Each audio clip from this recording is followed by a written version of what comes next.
L'actualité aujourd'hui a été marquée par un terrible incendie. Le secours populaire est actuellement sous le choc. À Roubaix, ce matin, de bonne heure, un violent incendie a réduit en fumée 6 mois de denrées alimentaires. Les flammes sont parties aux alentours de 4 heures du matin et ont totalement ravagé la plateforme de distribution de l'association. En tout, ce sont 4000 palettes qui ont disparu dans l'incendie. Ces aliments étaient destinés à nourrir plus de 15 000 personnes dans le Nord. Les pompiers sont venus de toute la métropole lilloise et ont lutté pendant plus de 4 heures pour maîtriser l'incendie.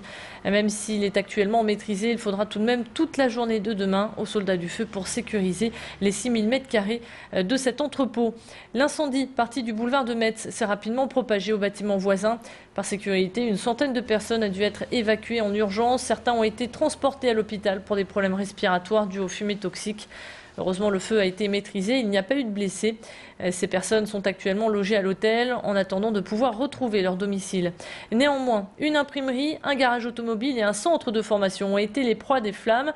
Pour le moment, l'origine du sinistre n'a pas été identifiée, mais une enquête va tâcher de l'identifier. Notre journaliste Élodie Bernachon était sur place. Elle a rencontré le commandant des opérations, Christophe Bonnemont, nous fait un point complet sur la situation. Depuis ce matin, on a une stabilisation globale de l'incendie. On est dans ce qu'on appelle la phase de déblai, c'est-à-dire on vient finir les foyers résiduels. On vient regarder petit à petit tout ce qu'il faut sécuriser, c'est-à-dire qu'en gros, dans le foyer principal, on a essentiellement attaqué les flammes au départ. Du danger, non. Alors sur les fumées, non, a priori. Pas de danger particulier. Le réel danger, c'est ça. Les entrepôts étant faits de structures métalliques, ils se sont quasiment à 100%, 90-100% effondrés. Donc ce qui fait que ça a dû jouer sur les structures périphériques et toute la périphérie de ces entrepôts sont les habitations. Donc il va falloir que l'on regarde particulièrement chacune de ces habitations pour voir si effectivement on a l'autorisation de laisser entrer les personnes. Voilà, il reste encore donc beaucoup de travail aux pompiers. Bien évidemment, on suivra tout cela de très près. En tout cas, le Conseil général du Nord, lui, a décidé de se mobiliser. Le département s'est engagé à proposer un espace de stockage à l'association et lui a également proposé de mettre à sa disposition des denrées alimentaires. Et ce n'est pas tout.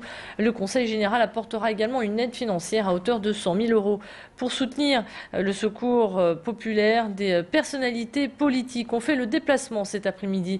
Pierre de Saint-Ignon, vice-président du conseil régional, les maires également des villes de Roubaix et de M, tous ont apporté leur soutien à cette association qui lutte depuis des années pour venir en aide aux personnes en difficulté.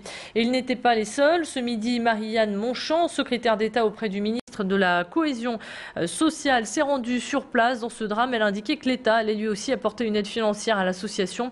On devrait connaître le montant dans les prochaines heures. En plus de tous ces dégâts, maintenant c'est 15 salariés de l'association qui se retrouvent au chômage technique. Élodie Bernachon était sur place, elle a rencontré le maire de Roubaix, René Vandiering. Donc je vous propose d'écouter ses réactions. C'est un sinistre de grande ampleur. Si je fais les dégâts, il y a bien sûr à court terme le Secours populaire qui a perdu ses 5000 m² d'entrepôt. Et il y a donc 15 000 familles qui en dépendent. Ça, c'est le premier dommage. Il y en a d'autres. Il y a 40 salariés qui sont aujourd'hui au chômage technique. Il y a un organisme de formation, l'AREP, qui est en recherche de locaux. Comme toujours, le plus préoccupant, c'est les emplois. Il va falloir retrouver les conditions d'une reprise progressive de l'activité.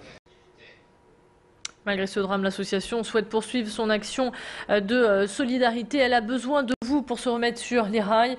Le Secours populaire fait donc appel à votre générosité. Si vous souhaitez lui venir en aide, envoyez vos dons à l'adresse qui s'affiche actuellement sur votre écran.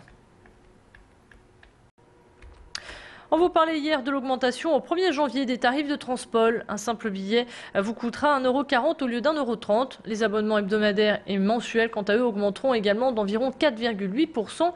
La seule bonne nouvelle, c'est que les jeunes eux, paieront moins cher leur titre de transport. Une hausse donc non évitable en raison du développement du réseau. Transpol souhaite augmenter ses rames de métro et mettra également à disposition des Lillois dès l'année prochaine des vélos en libre service. Aujourd'hui, nous avons joint par téléphone le vice-président au transport à l'MCU, Éric Quiquet. Il revient pour nous sur les grandes nouveautés. Les abonnés vont pouvoir prochainement accéder au TER sur le territoire métropolitain. On prévoit l'arrivée du vélo en libre service dès le mois de septembre. Et en septembre également, on aura la première phase d'un nouveau plan bus qui va avoir le renforcement du réseau de bus sur toute la communauté urbaine. Le pass journée qui augmente, mais il est valable maintenant 24 heures. C'est-à-dire que quand vous poinçonnez à 15 heures, il est valable jusqu'à 15 heures le lendemain, alors qu'avant il était de 8 heures jusqu'à minuit, jusqu'à la fin du service. Donc là aussi, c'est des nouveaux avantages qu'on offre aux usagers pour contrebalancer cette augmentation moyenne de 4%, sachant que l'année dernière, nous n'avions pas augmenté les prix. Demain, cela fera un an jour pour jour que Stéphane Taponnier et Hervé Guéquer sont retenus en otage en Afghanistan.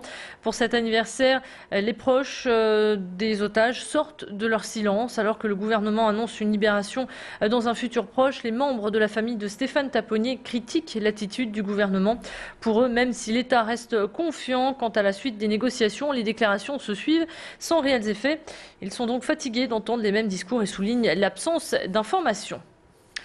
Et puis en raison des conditions météo particulières, attention aux intoxications de monoxyde de carbone. Ce gaz est inodore et peut être mortel. Il est vivement conseillé d'aérer régulièrement votre logement. N'utilisez uniquement que les installations de chauffage correctement entretenues. Et si vous utilisez le chauffage au charbon, évitez de laisser couver le feu et aérer régulièrement vos chambres. Et puis pour terminer cette dernière information, hier on vous parlait d'un enfant de 10 ans qui a été retrouvé en état d'ébriété proche du coma éthylique. C'était le jour de Noël à Saint-Paul-sur-Mer près de Dunkerque. Et bien suite à cette affaire, le parquet a décidé d'ouvrir une enquête contre X pour mineur en danger. Il s'agira de déterminer dans quelles conditions le copain de la victime a pu se procurer une bouteille de vodka avant de lui proposer de la boire. Voilà pour l'essentiel de l'actualité. On se retrouve dans un instant. Restez avec nous.